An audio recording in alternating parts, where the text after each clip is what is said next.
जय भीम नमोबुद्धाय। बघूया बातमीपत्रातल्या आजच्या घडामोडी।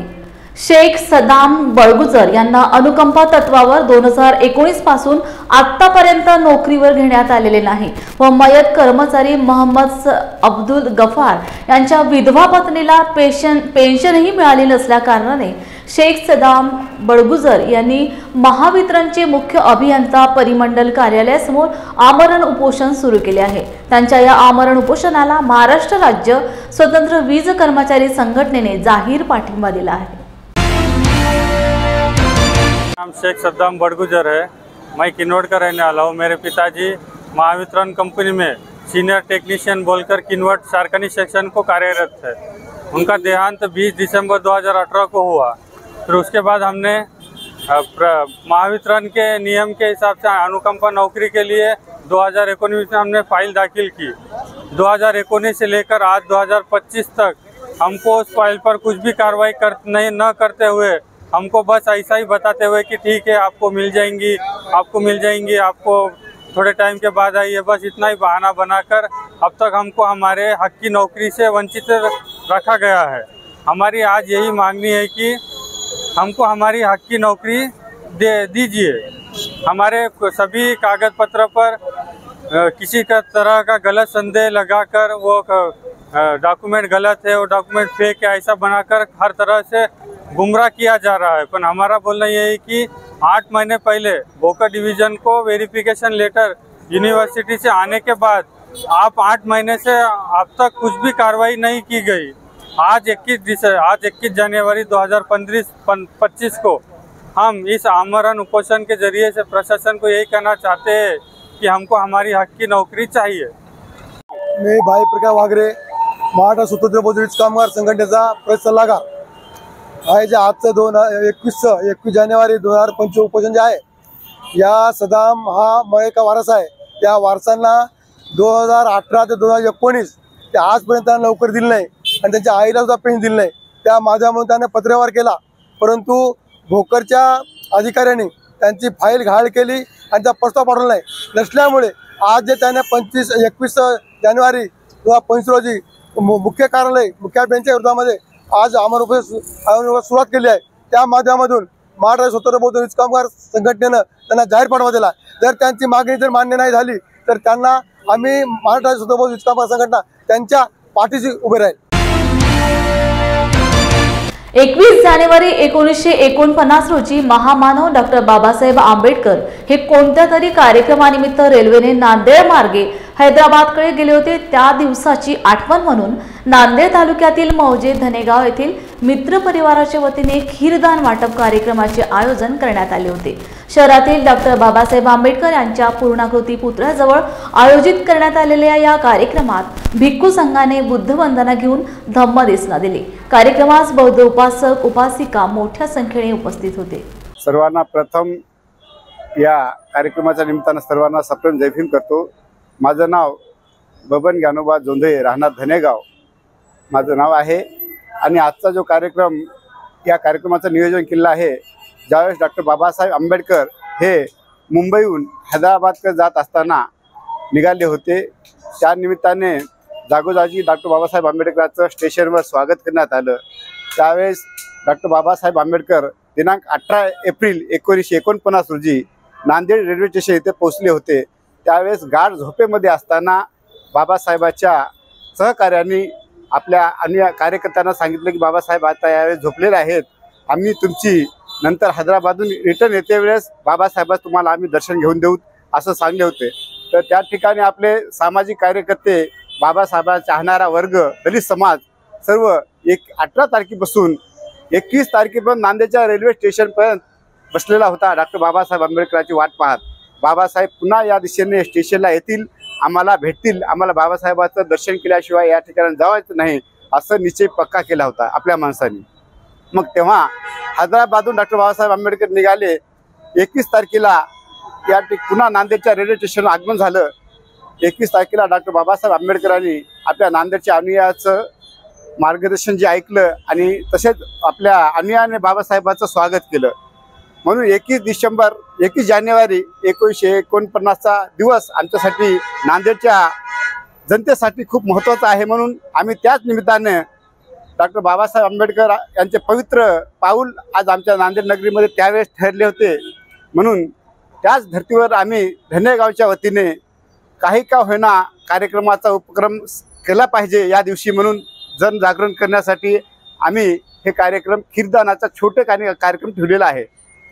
बरेचसे आपल्या बांधवाला माहीत नाही, बाबासाहेब आले होते प्रत्येकाला माहीत आहे, मात्र नेमकं कोणत्या तारखेला डेट माहीत नव्हती, कालावधी तारीख माहीत नव्हती।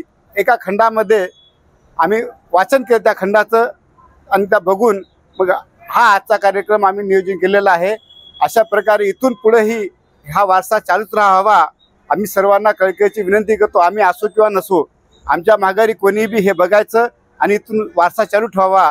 इथंच नाही, आपल्याला येणाऱ्या वर्षी पुढल्या वर्षी रेल्वे स्टेशन या ठिकाणीच आपल्याला हा कार्यक्रम करायचा आहे। आम्ही स्टेशनला काल गेलो होतो, आम्हाला परवानगी नाकारली। स्टेशन मास्तर म्हणले बाबा आम्ही तुम्हाला परवानगी देऊ शकत नाही, मग तुम्ही डिव्हिजनला जा। आमच्याकडे कमी वेळ असल्यामुळं आम्ही डायरेक्ट निर्णय थोटांना तिथला चला जाऊ द्या, एक वेळेस आम्ही बाबासाहेबांच्या स्मारकासमोर हे कार्य सुरू करू इथून। आणि नेक्स्ट येणारा टाईम आम्ही काही बी तुमच्या सहकार्याने, मीडियाच्या सहकार्याने, आपल्या कार्यकर्त्या सहकार्याने डिव्हिजनची परवानगी घेऊनच रेल्वे स्टेशन 1 नंबरला सर्व यात्रीला माहीत पाहिजे की बाबासाहेब या ठिकाणी आले होते। आपल्या दलिताच्या आपल्या नांदेडला तर माहीतच होईल। यात्रेकरूसाठी आम्हाला निश्चित हे कार्यक्रम आम्हाला ठेवायचा आहे। 7 फेब्रुवारी 2025 त्यागमूर्ती माता रमाई भीमराव आंबेडकर यांच्या स्मारकाच्या नियोजित जागेचे भूमिपूजन करण्यात यावे, यासाठी वंचित बहुजन आघाडी पिंपरी चिंचवड शहराच्या वतीने शहर सचिव राजेंद्र साळवे यांच्या नेतृत्वात आणि सहकारी ऐतिहासिक भीमसृष्टी पिंपरी या ठिकाणी त्यागमूर्ती माता रमाई भीमराव आंबेडकर यांचे स्मारक व्हावे यासाठी गेली 6 दिवस धरणे आंदोलने करत आहेत। या आंदोलनाची दखल घेऊन आज पिंपरी चिंचवड महानगरपालिकेचे आयुक्त शेखर सिंह आणि पीपीएलच्या अध्यक्षा माननीय दीपा मुधोळ यांनी ऐतिहासिक भीमसृष्टी स्मारकाला लागून असलेली त्यागमूर्ती माता रमाई भीमराव आंबेडकर स्मारकाच्या जागेची संयुक्तरित्या पाहणी केली। यावेळी त्यांच्या समवेत पिंपरी चिंचवड महानगरपालिकेचे प्रशासन अधिकारी उपस्थित होते। जय भीम नमो बुद्धाय मोलडंबाळे।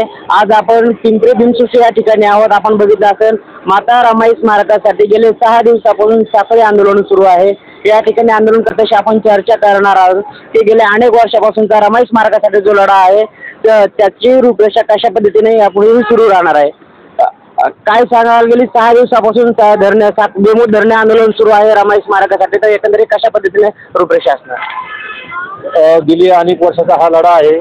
हा लढा लढत असताना प्रशासनाने वेळोवेळी त्या संघटना असेल, सामाजिक संघटना असेल किंवा संयुक्त विद्यार्थी आंदोलन असेल, भारतीय बहुजन महासंघ असेल आणि वंचित बहुजन आघाडी असेल किंवा ज्या समित्या तयार झाल्या त्यांना सर्वांना खेळवण्याचं काम केलं।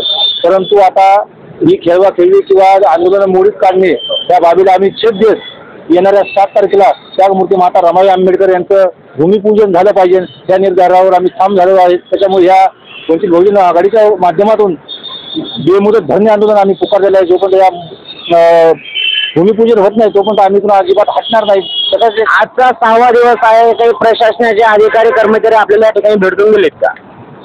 वारंवार या प्रशासनाकडून आम्हाला पीएमपीएलचे आयुक्त यांचं कारण सांगण्यात आलं होतं, परंतु आज या आंदोलनाची ताकद पाहता आज पीएमपीएलचे स्वतः अधिकारी आणि पिंपरी चिंचवड महानगरपालिकेचे अधिकारी हे दोघं येऊन जागेची पाहणी केली। त्या संदर्भात लवकर 2 दिवसात अहवाल देतो म्हणून आम्हाला सांगितलेलं आहे। एकंदरीत गेल्या अनेक वर्षापासून आपण बघितलं असेल रमाई स्मारकाचा लढा सुरू आहे। अनेक आंदोलनं झाली, अनेक मोर्चे झाले, अनेक उपोषण झाली, मात्र त्यामध्ये कुठलाही पर्याय निघाला नाही। फक्त येतात अधिकारी येतात, त्यांना पत्र देतात, उपोषण मागे घेतलं जातं, आंदोलन सोडलं जातं। आपल्यासोबत संतोष जोगदंड आहेत, आपण त्यांच्याकडनं देखील चर्चा करूया। जोगदंड साहेब, काय सांगाल? गेल्या अनेक वर्षापासून रमाई स्मारकाचा लढा तीव्र स्वरूपाचा सुरू आहे, मोठे आंदोलनं झाली, उपोषणं झाली, मात्र यामधनं पर्यायी मार्ग काहीच निघत नाहीये। असं म्हणता येणार नाही आपल्याला की पर्यायी मार्ग काहीच निघत नाहीये। तुमच्या निदर्शनात शासनाच्या आणून देतो की शासन काम करते, हळूहळू करते, परंतु ते कुणाच्या दबावाखाली आहेत का हा आता समाजाला पडलेला प्रश्न आहे। कारण तत्कालीन महापौर उषामाई ढोरे यांनी समाज ज्या वेळेला त्यांच्याकडे बैठकीला गेला होता आणि प्रथम बैठक प्रशासकीय बैठक महामानव डॉक्टर बाबासाहेब आंबेडकर आणि त्यागमूर्ती माता रमाई भीमराव आंबेडकर यांच्या विचाराने समाज ज्या वेळेला पुढे जात असतो, हे स्मारक व्हावं ही सर्वांची इच्छा या ठिकाणी प्रबळ होती आणि पिंपरी चिंचवड महानगरपालिकेने एवढी ऐतिहासिक भीमसृष्टी या ठिकाणी बांधलेली आहे. तर मग महामानव डॉक्टर बाबासाहेब आंबेडकर यांची सावली असलेली त्यागमूर्ती माता रमाई भीमराव आंबेडकर यांचं स्मारक का होऊ नये या आशेने समाज बांधव एकत्रित झाला.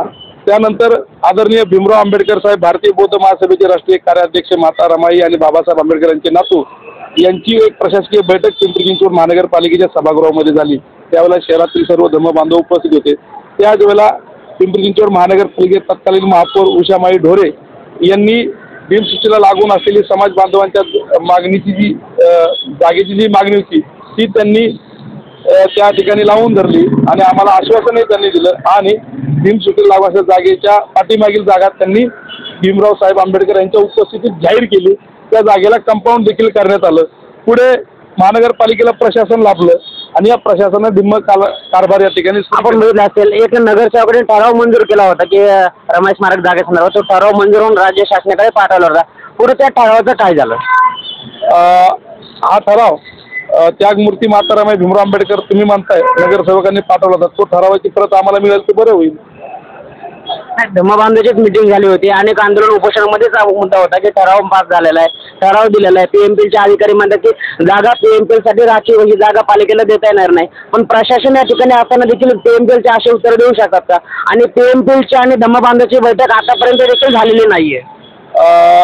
त्यांनी ज्या वेळेला सर्व बौद्ध समाज बांधव यावेळेला पिंपरी चिंचवड शहरामध्ये आंदोलन करत होता त्यावेळेला त्यांनी पीएमपीएलचे संस्थापकीय संचालिका ज्या होत्या तत्कालीन म्हणजे आता असणाऱ्या दीपा मुदळ मॅडम आणि आयुक्त यांनी सर्व समाज बांधवांना आतमध्ये एकत्रितपणे सोडलं नाही. काही समाज बांधव खाली होते, काही समाज बांधव वरती होते. त्या यांच्या प्रशासनाच्या गोंधळामुळे काही समाज बांधवांना त्या ठिकाणी जाता नाही आलं. हा प्रशासनाचा ढिल्ला कारभार होता. त्यावेळेला आमरण उपोषणकर्ते राजू गायकवाड आणि रामभाऊ टोके याची दखल घेऊनच त्यांनी त्या ठिकाणी ती बैठक तात्काळ लावली होती. त्याच्यामुळे ती बैठक यशस्वी झाली. त्यावेळेला त्या म्हटलं की आम्ही प्रत्यक्ष येऊन जागेची पाहणी करू आणि त्या बाबतीत काय निर्णय घेतील ते देऊ. त्यानंतर महाराष्ट्र राज्याचे उपमुख्यमंत्री अजितदादा पवार यांनी शहरातील सर्व पक्ष संघटना, सामाजिक कार्यकर्ते, आंबेडकरी चळवळीतील सर्व संघटना यांचा विचार पाहता आणि आता त्यागमूर्ती माता रमाई भीमराव आंबेडकर यांची जयंती जवळ येते हे लक्षात येत असताना देखील शासनाच्या ते कोणतीच पावलं उचलत नाहीत. म्हणून वंचित बहुजन आघाडीच्या वतीने पिंपरी चिंचवड शहराच्या वतीने राजाभाऊ साळवे जे सचिव आहेत यांच्या नेतृत्वात आणि सहकारी आणि समाज बांधवांच्या पाठिंब्यावरती हे आंदोलन या ठिकाणी उभा केलंय आणि त्याचाच एक भाग म्हणून आज पालिकेचे आयुक्त शेखर सिंग आणि पीएमपीएलच्या अध्यक्षा संचालिका दीपा मुदळ मॅडम या ठिकाणी सर्व प्रशासन आलं. त्यांनी जागेची सर्व पाहणी केली आणि आता ते काय निर्णय घेतात याकडे सर्वांचं लक्ष लागलेलं आहे. अजून तरी ते आमच्या कोणत्याच निर्णयाला या ठिकाणी त्यांनी आंदोलनाच्या याला जागेची पाहणी करण्यासाठी आले होते. त्यांनी आंदोलनकर्त्यांची काही भेट घेण्याचं काही ठरवलं होतं का? तसं तर त्यांनी आम्हाला कळवलं नाही. आज आमचा 6वा दिवस आहे. बघूया आता ते आमची काय भेट घेतात, ते काय उत्तर देतात. परंतु आम्ही जयंतीपूर्वी स्मारकाचे भूमिपूजन जयंती दिनी झाल्याशिवाय आम्ही या ठिकाणी हलणार आहे. हा आमचा लढा आहे. लढेंगे जितेंगे बस हा लढा आमचा या ठिकाणी चालू आहे. बघितलं असेल ते अधिकारी देखील आज रमाई स्मारकाच्या नियोजित जागेवरती पीएमपीएलचे अधिकारी असतील किंवा महापालिकेचे आयुक्त त्यांनी देखील भेट दिलेली. मात्र त्यांनी आंदोलनकर्त्याची भेट घेणं या ठिकाणी टाळलेलं आहे. आपल्यासोबत ज्यांनी आमरण उपोषण केलं होतं रामभाऊ टोके आपण त्यांच्याकडे जाऊन घ्या. ज्यावेळेस तुम्ही उपोषण मागे घेतलं होतं आमरण उपोषण त्यावेळेस आपल्याला काय आश्वासन देण्यात आलं होतं? आम्हाला आश्वासन असं दिलं होतं, त्यांनी लिहून दिलं होतं की लवकर इलेक्शन झाल्याच्या नंतर तुमचं काम चालू करण्यात येईल आश्वासन दिलं होतं. तुमच्या उपोषणाकडे पूर्णपणे दुर्लक्ष करण्यात आलेलं. मग पुढं काय झालं? पूर्णपणे दुर्लक्ष केलं त्यांनी आणि पण त्यांनी आम्हाला लिखी पत्र दिलं की बाबा तुम्हाला आम्ही इलेक्शन झाल्याच्या नंतर तुम्हाला पत्र लिहून दिलं आम्हाला की इलेक्शन झाल्याच्या नंतर तुम्हाला आम्ही कुठल्याही परिस्थितीमध्ये काम चालू होऊ द्या. तर त्यांनी काय वारंवार ते आता ध्यान दिले झाले. इलेक्शन जेवण अनेक दिवस झाले, मग तुम्ही का शांत बसले?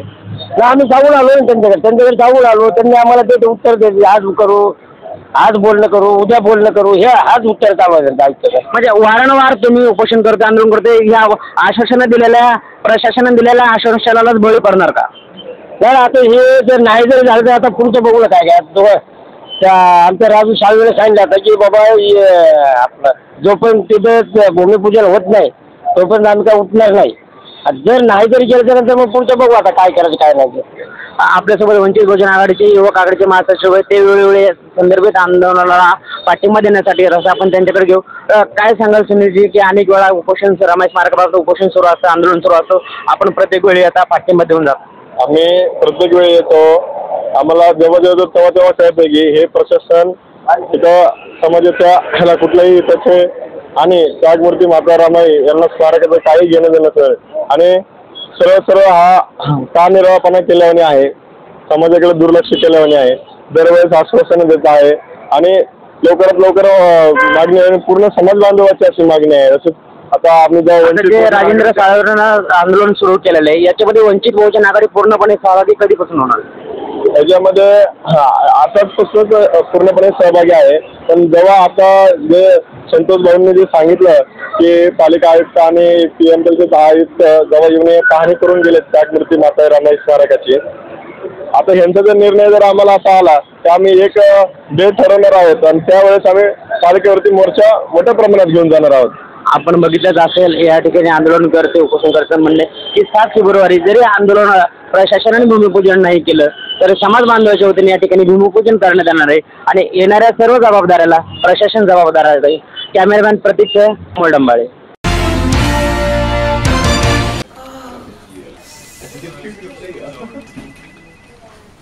बॉस ने मीटिंग बुलाई. क्या यार, आदमी की तकलीफ को तो समझो. बाहर बाहर उठो बैठो. जनाब, तकलीफ उठने बैठने की नहीं, तकलीफ बवासीर की है. बवासीर, फिशर, भगंदर, पाइलोनियल साइंस का आयुर्वेद तथा आधुनिक लेजर से उपचार. अभ्युदय पाइल्स लेजर हॉस्पिटल, लोहार समाज भवन के पीछे, महापुष्प सोसाइटी, शताब्दी नगर चौक से मनीष नगर रोड, नागपुर. कॉल और विजिट करें www.pilesfistulacure.com. मंडळी, तुम्हाला फॅमिली सोबत चांगली वन डे पिकनिक करायची आहे का? मग आजच भेट द्या सातपुड्याच्या पर्वत रांगेत कोल्हार प्रकल्पाच्या पायथ्याशी निसर्गाच्या कुशीत वसलेलं श्याम लीला टुरिझम अँड रिसॉर्टला. पारंपरिक शेतकी संस्कृती आणि नाविन्यपूर्ण सेवा सुविधांचा अनोखा संगम. प्रशस्त फळबाग व शिवार फेरी, मुलांना एन्जॉय करण्यासाठी प्ले एरिया, विविध खेळ, स्विमिंग पूल, रेन डान्स, सेल्फी पॉइंट आणि बरंच काही. नाश्ता आणि चुलीवरील व्हेज नॉन व्हेज जेवणाचा आस्वाद, राहण्याचीही उत्तम व्यवस्था. वन डे पॅकेज 699 पासून सुरू. लग्न, रिसेप्शन, वाढदिवस यासाठी देखील स्वतंत्र व्यवस्था करून मिळेल. अल्पावधीतच लोकप्रिय झालेले कृषी पर्यटन स्थळ श्याम लीला ॲग्रो टुरिझम अँड रिसॉर्ट. बुकिंगसाठी संपर्क मुक्काम तेलंखेडी, नवनाथ आश्रमाजवळ, पांढुर्णा रोड, तालुका सावनेर, जिल्हा नागपूर. मोबाईल 7276366752 किंवा 9021433560. नांदेड जिल्ह्यातल्या लोहा मतदारसंघातील उमेदवार एकनाथ पवार हे दलबदलू असून एका वर्षातच शिवसेनेत प्रवेश करून विधानसभेची निवडणूक लढवून थोड्या मताने पराभूत झाले. परंतु शिवसेना पक्षश्रेष्ठींवरच आरोप करून ते दुसऱ्या पक्षाचा झेंडा हाती घेत असल्यामुळे ते दलबदलू असून त्यांना पक्षश्रेष्ठींच्या विरोधात बोलण्याचा अधिकार नाही. यापुढे पक्षावर पुन्हा असे बदनामीकारक आरोप केले तर एकनाथ पवारांना जिल्ह्यात फिरू देणार नाही, असा इशारा उद्धव बाळासाहेब ठाकरे गटाचे नवनियुक्त जिल्हा प्रमुख भुजंग पाटील, बबन बारसे व प्रकाश मारावार यांनी काल नांदेड येथे शासकीय विश्रामगृहात आयोजित केलेल्या पत्रकार परिषदेत दिला आहे. या पत्रकार परिषदेला नवनिर्वाचित जिल्हा प्रमुख बबन बारसे, जिल्हा उपजिल्हा प्रमुख विजय बगाटे, माजी पंचायत सदस्य व्यंकोबा येडे, पिंटू सुमंत यांच्यासह पदाधिकारी व कार्यकर्ते उपस्थित होते. शिवसेनेचे राज्य संघटक एकनाथ पवार यांनी राज्य संघटक पदाचा राजीनामा उद्धवजीकडे पाठवलेला आहे आणि मागच्या विधानसभेमध्ये त्यांना शिवसेनेने उमेदवारी दिली. 71,000 मतं त्या मतदारसंघात त्यांना मिळाली. अवघ्या 10,000 ती जागा पडली. जागा त्या ठिकाणी पडली असता एकनाथ पवार यांनी अगोदर आपली जागा का गेली, आपल्यासोबतचे माणसं, आपल्यासोबतचे कार्यकर्ते, निष्ठावंत माणसं अखेरला आपल्याला सोडून का गेली किंवा आपण लास्टला कुठं कमी पडलो याचं आत्मपरीक्षण करायला पाहिजे होतं आणि पुन्हा एकदा नव्या जोमानं कामाला लागून त्या ठिकाणी विजय संपादन करायला पाहिजे होतं। निवडणुकीमध्ये हार जीत होत असते, असं असताना श्री एकनाथ पवार हे पक्ष सोडून गेले। त्यांनी पक्ष सोडला तरी आमचा काही त्यांच्याबद्दल हरकत नाही, पण जातेवेळेस त्यांनी आमच्या काही नेत्यांना, त्यामध्ये विनायक राऊत साहेब असतील, आमचे संपर्क प्रमुख थोरात साहेब असतील, यांच्यावर आरोप केले। आणि आरोपच नाही तर उद्धवजीची शिवसेना, उद्धव बाळासाहेब ठाकरे शिवसेना हे दलालांचा पक्ष आहे, हे जर त्यांचं विधान आहे आम्हाला कुठेतरी जिव्हारी लागलं आहे। त्यामुळंच आज त्यांना सांगायचं आहे की ज्या 1 वर्षामध्ये पक्षाने तुम्हाला राज्य संघटक पद दिलं, महाराष्ट्रामध्ये ते पद घेऊन मिरवलात, तुमच्या मतदारसंघामध्ये तुम्ही जे जे कागदावर लिहिलं ते पदाधिकारी त्या ठिकाणी दिले। तुमच्या मतदारसंघात संजय राऊत साहेबांसारख्या माणसांनी सभा घेतल्या आणि आज केवळ स्वतःच्या जीवावर मला मतदान मिळालं हे त्यांना जर वाटत असेल तर हे त्यांची चूक आहे। हे मशाल निशाणीवर मतदान भेटलं, उद्धवजीच्या विचारावर मतदान भेटलेलं आहे आणि ते आज ते भरमात आहे की त्यांच्या स्वतःच्या जीवावर त्याला मतदान भेटलं। ते ठीक आहे, त्यांना जे काय वाटायचं त्यांनी वाटू द्या, पण आमच्या पक्षावर जे आरोप करून गेलेत त्याबद्दल मी आज त्यांचा तीव्र निषेध व्यक्त करतो। काल महाराष्ट्र संघटक पदाचा जो राजीनामा दिला आणि उद्धव बाळासाहेब ठाकरे पक्षाचे नेते हे दलाल आहेत असं वक्तव्य केलं, त्या वक्तव्याबद्दल मी नांदेड जिल्हा शिवसेनेच्या वतीने जाहीर निषेध करतो। आणि एकनाथ पवार यांनी जे वक्तव्य केलं ते अतिशय चुकीचं वक्तव्य केलं। अवघ्या 1 वर्षामध्ये पक्षामध्ये येऊन त्याला पक्षाचं महाराष्ट्राचं संघटक पद दिलं, लोहा कंधार विधानसभेची उमेदवारी दिली आणि 2 नंबरचा उमेदवार तो झाला। अवघ्या काही मतानं 5-10 हजार मतांनं तो पराभूत झाला। हा पराभवाचं खापर तो जर शिवसेनेवर फोडत असेल तर नांदेड जिल्हा शिवसेना ही कदापि खपून घेणार नाही। यानंतर या एकनाथ पवारनी तर शिवसेना उद्धव बाळासाहेब ठाकरे यांच्याकडे बोलणं तर दूर राहिलं, नुसतं बोटही दाखवलं तर त्याचा समाचार चांगल्या प्रकारे घेण्यात येईल असं नांदेड जिल्हा शिवसेनेच्या वतीने त्याला आव्हान देतो।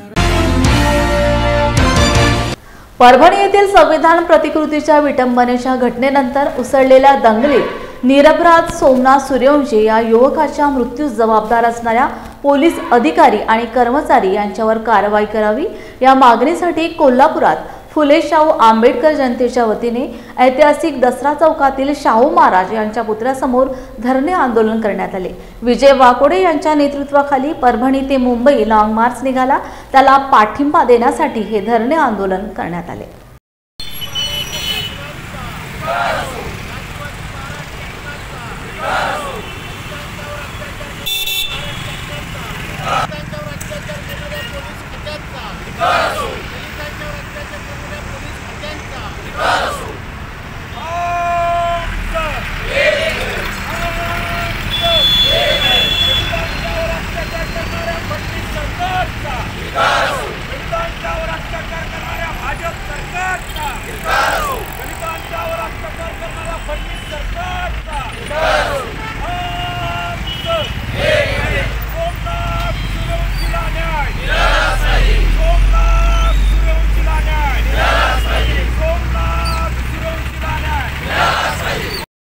ते सरकार संविधान विरोधी व लोकशाही विरोधी असा आमचा समज होता, पण तो आता सत्यात उतरत आहे। या सरकारला संविधान आणि लोकशाही मान्य नाही आणि हे सरकार संविधान विरोधी आणि बहुजन समाजाला चिरडण्याचं काम करते, हे आता त्यांच्या कृतीवरून दिसून येत आहे। तर या सरकारला आमचं एवढंच म्हणणं आहे की या देशामध्ये बहुजन समाज जागा झालेला नाही, झोपलेला नाही आहे तो, परंतु जर अन्यायाचं प्रमाण जर वाढत गेलं तर बाबासाहेबांनी म्हटलं होतं की अन्याय करणाऱ्यापेक्षा अन्याय सहन करणारा गुन्हेगार आहे। त्या प्रवृत्तीनं ही या बहुजन समाज जागा होईल आणि ह्या जातीवादी आणि धर्मांध सरकारला गाडल्याशिवाय राहणार नाही. ती महासंघाचा मी संस्थापक जिल्हाध्यक्ष आहे. आज कोल्हापूर या ठिकाणी दसरा चौकातील शाहू महाराजांच्या पुतळ्याजवळ गेल्या 10 डिसेंबरला परभणी जिल्ह्यामध्ये डॉक्टर बाबासाहेब आंबेडकरांच्या पुतळ्यासमोर ठेवलेल्या संविधानाची जी तोडफोड झाली आणि त्यानंतर जी दंगल उसळली, त्या दंगलीमध्ये शेकडो लोकांना अटक करण्यात आली आणि या अटक करणाऱ्यामध्ये सोमनाथ सूर्यवंशी या युवकाला सुद्धा अटक झाली होती. अटक झाल्यानंतर या युवकाला प्रचंड पोलिसांनी मारहाण केल्यामुळं त्याचा मृत्यू झाला. शासकीय अहवालसुद्धा पोलिसांच्या मारहाणीमुळंच त्याचा मृत्यू झाला असा असताना सरकार मात्र दिशाभूल करत आहे. हा अहवाल जो आहे हा बदलता येतो, बदलू शकतो अशा पद्धतीची स्टेटमेंट करून सरकारनं मात्र या निकालाच्या विरोधात खो घातलेला आहे. आम्ही सर्वप्रथम आरोपींना पाठीशी घालणाऱ्या सरकारचा जाहीर निषेध करतो. या सरकारनं डोळेझाकपणे कुठल्याही प्रकारची दिशाभूल न करता पारदर्शकपणे या गुन्ह्याचा तपास करावा आणि या हत्याऱ्या पोलिसांना तात्काळ निलंबित करावं अशी आमची शिवशाहू फुले आंबेडकर या जनतेच्या वतीनं मागणी आहे. आज परभणी ते मुंबई असा जो लाँग मार्च निघालेला आहे, आशिष वाकोडे यांच्या नेतृत्वामध्ये त्यांना पाठिंबा देण्यासाठी आम्ही आज या ठिकाणी आंदोलन केलं. या आंदोलनाला अनेक पक्षाचे नेते कार्यकर्ते उपस्थित होते. आम्ही सरकारला असं आवाहन करतो की या सोमनाथ सूर्यवंशीला न्याय दिला पाहिजे, त्याच्या कुटुंबाचं परिवाराचं पुनर्वसन झालं पाहिजे आणि त्याची हत्या ज्या पोलिसांनी केलेली आहे त्यांच्यावर तात्काळ कारवाई झाली पाहिजे. जर कारवाई नाही झाली तर कोल्हापूरसह संपूर्ण महाराष्ट्रभर हे आंदोलन निश्चितपणे पेटल्याशिवाय राहणार नाही आणि त्याची सर्व जबाबदारी ही शासनाची आहे. एवढंच या निमित्ताने बोलतो. क्या हुआ बहू? माँ, पाइल्स की बहुत तकलीफ हो रही है. तो तुम गुदरोग सर्जन के पास क्यों नहीं गई? देखो, जैसे हार्ट के लिए हार्ट स्पेशलिस्ट, ब्रेन के लिए ब्रेन स्पेशलिस्ट, तो पाइल्स के लिए पाइल्स स्पेशलिस्ट क्यों नहीं? स्त्री हो या पुरुष, टॉयलेट में तकलीफ केवल पाइल्स ही नहीं और भी कई प्रकार के गुदरोग तथा कैंसर भी हो सकता है. इसीलिए इसकी प्रत्यक्ष जांच जरूरी है.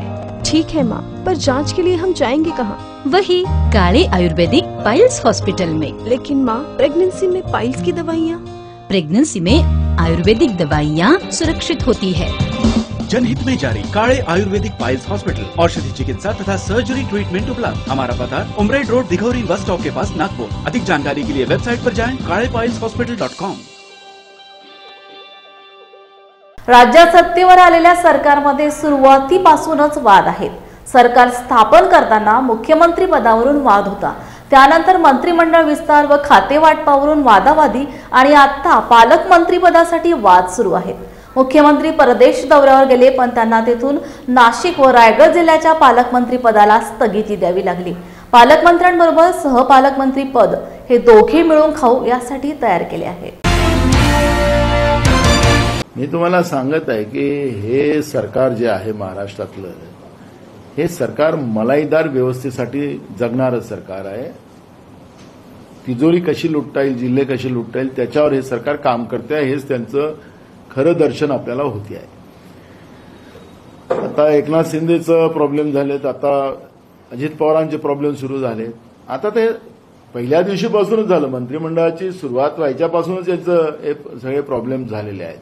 त्यामुळे आपल्याला असं वाटतं की आम्ही तर म्हणालो होतो की आमचं सरकार आल्यानंतर आम्ही कारण की त्या सरकारची मुदत जी होती ती मुदत 26 मागच्या सरकारची मुदत काहीतरी 24 तारखेला संपणार होती. तर आम्ही सांगितलं की आमचे जसं रिझल्ट आले त्याच रात्री आम्ही सरकार बनवू, कारण की राज्यामध्ये राष्ट्रपती राजवट लागेल.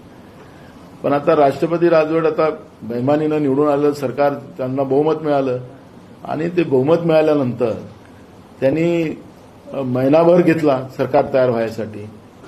आता त्यावेळेस राष्ट्रपती राजवट नाही, राज्यामध्ये कायदा सुव्यवस्था बरोबर होता. पण असो, आता जे काय असेल ते आपण सगळं बघतोय. पण आपण या सरकारचं वर्तन आपण पाहतोय. मी याच्यासाठी तुम्हाला ते सांगतोय की या सरकारचं वर्तन आपण पाहतोय की मुख्यमंत्री होण्यासाठी सुद्धा त्याला महिनोंसे केले. मग मंत्रिमंडळाचा विस्तार व्हायचं, पोर्टफोलिओ व्हायचं, त्यालाही महिनाभर गेला. एक अधिवेशन गेलं त्याच्यात, तरी मंत्रिमंडळाचं पोर्टफोलिओ त्यांना दिले गेले नाही. पालकमंत्री इतक्या वेळेस, कारण की पालकमंत्री हा खऱ्या अर्थानं महत्वाचा एक व्यक्ती असतो आणि त्या जिल्ह्याचं सगळं प्रशासकीय आणि तिथल्या होणाऱ्या अडचणी आणि तिथल्या लोकांना न्याय मिळवून देण्याचं काम हे पालकमंत्र्याचं असतं.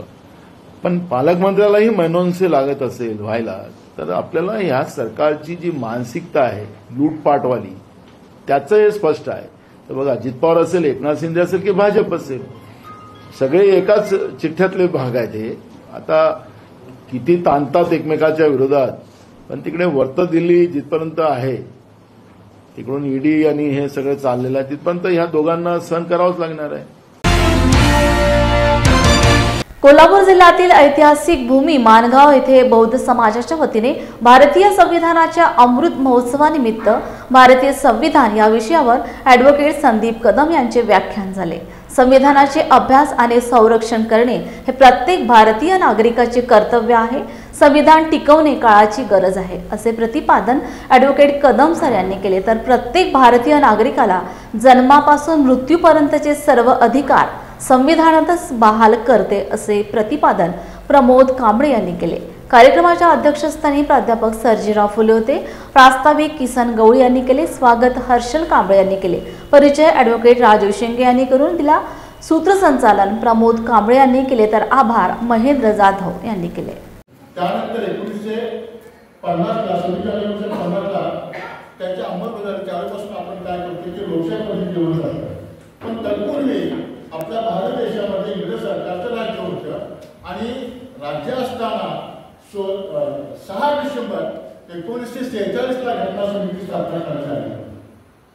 तर म्हणून आपण ध्यानात घेतलं पाहिजे की 25 मे 1927ला बाबासाहेबांनी मनुस्मृती जाळली आणि ज्यावेळेला मनुस्मृती जाळली त्यावेळेला या भारतीयांच्या मनामध्ये असं असेल का की ज्या व्यक्तीनं मनुस्मृती जाळली तीच व्यक्ती पुढे भविष्य काळामध्ये घटनाकार बनली. हे फार मोठं बाबासाहेबांनी या भारतीयांच्यासाठी केलेले काम आहे. अतिशय लाखमोल कर्तृत्व आहे. तर आपण त्याची कधीही तुलना करू शकत नाही. आणि आज आपल्याला काय होतं, या संविधानाच्या निमित्तानं असे कार्यक्रम आयोजित करावे लागतात. अंबानीला सुद्धा एकच मत देण्याचा अधिकार आहे आणि सर्वसामान्य अगदी अत्यंत गरीब माणसाला सुद्धा एकच मत देण्याचा अधिकार. समान पाठीवरती आणून ठेवण्याचं काम या ठिकाणी केलं गेलं हे भारतीय घटनेनुसार. पण त्याचा वापर जर आपण करत नसू योग्य पद्धतीने, तर मग विचार करण्याची वेळ निर्माण झाली की आपण बरोबर घटनेचं नाव घेण्याचं किंवा थोरा मोठ्याची नावं घेऊन आपण या ठिकाणी जगण्याचा आपल्याला हक्क अधिकार आहे. निश्चितपणाने दुर्दैवानं असं मला वाटतं की कुठंतरी आपण कमी होतो. आपल्यातली जागरूकता असेल, साक्षरता असेल. साक्षरता याचा अर्थ असा घ्या की साक्षरता फक्त लिहिता वाचता आली म्हणजे साक्षरता नाही.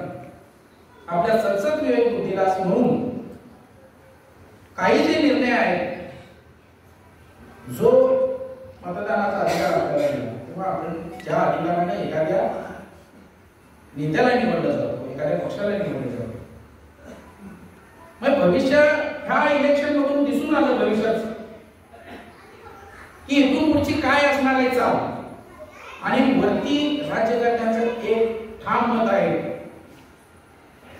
की संविधानाचं पालन करणारे आम्हीच आहोत. संविधानाचं पालन आम्ही तंतोतंत करणार. आम्ही संविधानाला कुठल्याही पद्धतीचा हात लावणार नाही. आता परिस्थिती अशी आहे की आपलीच बोटं आपल्या डोळ्यात घालण्याचं काम हे सरकार करत आहे.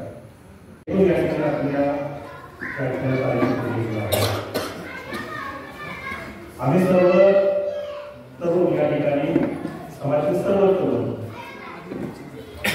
व्याख्यानाच्या निमित्तानं समाजामध्ये प्रबोधन व्हावं, प्रबोधनाच्या निमित्तानं त्या ठिकाणी समाजामध्ये होईल हा हेतू केलेला आहे. आणि याच्याशिवाय पर्याय नाही. एक खाद्य आपल्या मुलीला पाहिजे, त्याच्यातून समाज घडतोय, त्याच्यातून देश घडतोय.